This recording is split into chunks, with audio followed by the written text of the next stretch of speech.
მინისტრთა კაბინეტის წევრებმა დღეს 31 საკითხი განიხილეს, მთავრობამ თვითმმართველობის კოდექსი დაამტკიცა, რომლითაც თვითმმართველი ქალაქების რაოდენობა იზრდება.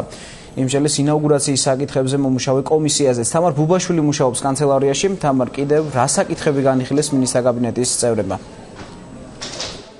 ერთ-ერთი მთავარი თემა, რომელზეც დღეს მინისტრთა კაბინეტის წევრებმა ისაუბრეს, პრეზიდენტის ინაუგურაციის ორგანიზების კომისიის პირველი სხდომა დღეს 4 საათზე საგარეო საქმეთა სამინისტროში გაიმართება და მას პრემიერ-მინისტრი უხელმძღვანელებს, კომისიის წევრები კი მთავრობის წარმომადგენლები იქნებიან. როგორც დღეს მაია ფანჯიკიძემ განაცხადა, დღეს პირველი სხდომა იქნება და ტექნიკური ხასიათი ექნება და ჩამოყალიბდება ის პრინციპები, რის მიხედვითაც უნდა გააგრძელოს კომისიამ მუშაობა და ძირითადი საკითხები როგორ უნდა მოხდეს პრეზიდენტის ინაუგურაცია. სამთავრობო კომისია, რომელიც ჩაატარებს ინაუგურაციას. კომისიის თავმჯდომარე გახლავთ საქართველოს პრემიერ-მინისტრი ბატონი ბიძინა ივანიშვილი. მე ვარ მისი მოადგილე. პირველი სხდომა ჩატარდება ბატონმა ბიძინამ და მე დაახლოებით რაღაცებზე უკვე ვისაუბრეთ, მათ შორის კომისიის წევრებმაც გამოთქვეს აზრი, მაგრამ სამუშაო შეხვედრა პირველი ჩატარდება დღეს 4 საათზე საგარეო საქმეთა სამინისტროში. მას დაესწრებიან თავდაცვის, შინაგან საქმეთა, ფინანსთა, სპორტისათა ახალგაზრდობის, კულტურის, ინფრასტრუქტურის სამინისტროების წარმომადგენლები და ვიმსჯელებთ და გავაკეთებთ პირველ მონახას იმისა, თუ როგორი უნდა იყოს ინაუგურაცია. ცხადია, რომ ინაუგურაციისათვის საჭირო იქნება სახსრების გამოყოფა, უნდა გაკეთდეს კომისია, რომელიც ღონისძიებებს ჩამოთვლის და შემდეგ სამწუხაროდ იმის გამო, რომ პრეზიდენტის ფონდში ფული აღარ არის, მოგვიწევს მთავრობის ფონდიდან ახალი პრეზიდენტის ინაუგურაციისათვის სახსრების გამოყოფა.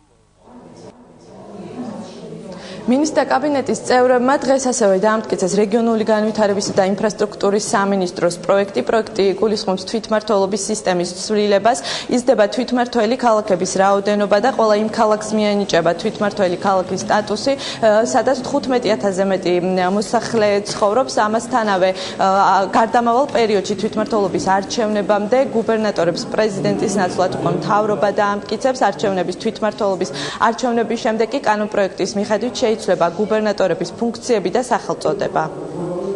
არსებული გუბერნატორების ინსტიტუტისგან განსხვავებით შემოთავაზებულია ის, რომ მხარეში შეიქმნას პირველი დონის ადგილობრივი თვითმმართველობის ერთეულებში არჩეული პირებისაგან მხარის საბჭო, რომელიც განსაზღვრავს მხარის ძირითად პრიორიტეტებს, დაამტკიცებს განვითარების გეგმებს და ასე შემდეგ, დაამტკიცებს ასევე მხარის ხარჯთა აღრიცხვას და განსაზღვრავს ამ მხარეში განსახორციელებელი ცალკეული მიმართულებების შესახებ ორიენტირებს. გარდამავალი პერიოდი, ვიდრე ჩვენს მიერ შემოთავაზებული კანონპროექტი დამტკიცდება შევაძალაში და ასე შემდეგ და ვიდრე არჩევნები ჩატარდება, მანამდე იცით თქვენ რომ დღეს მოქმედი ასე თქვათ სისტემა გუბერნატორებისაც იცვლება, თუმცა აქ ძირითადად მაინც რაც იცვლება არის გუბერნატორების დამტკიცების წესი, რომელსაც დაამტკიცებს საქართველოს მთავრობა და პრემიერ-მინისტრი მოაწერს მათი დამტკიცების შესახებ განკარგულებას ხელს. გუბერნატორებზე არ ყოფილა ჯერ საუბარი, როდესაც იქნება ცნობილი გახდება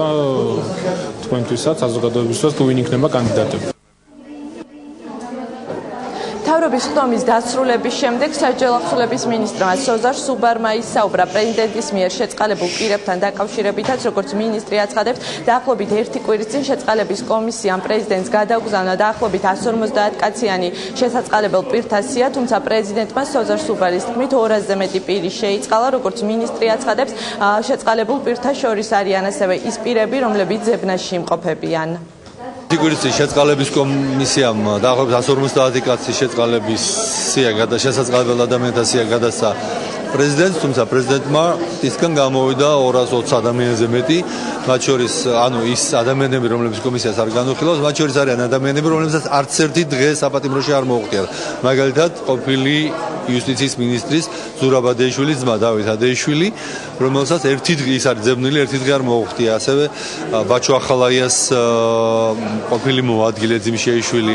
ასევე აქ სიაში მოხდა ის ადამიანი, რომელმაც პოლიციელებს არასწორი ჩვენება მისცა რობაქიძის საქმეზე და მის გამო იყო დაკავებული და მისშილი.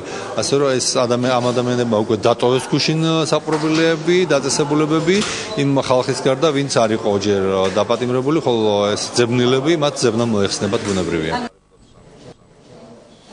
დღევანდელი მთავრობის ხდომა დასრულდა, მინისტრთა კაბინეტის წევრებმა დღეს 30-ზე მეტი საკითხი განიხილეს. მადლობა თამარის. თამარ ბუბაშვილი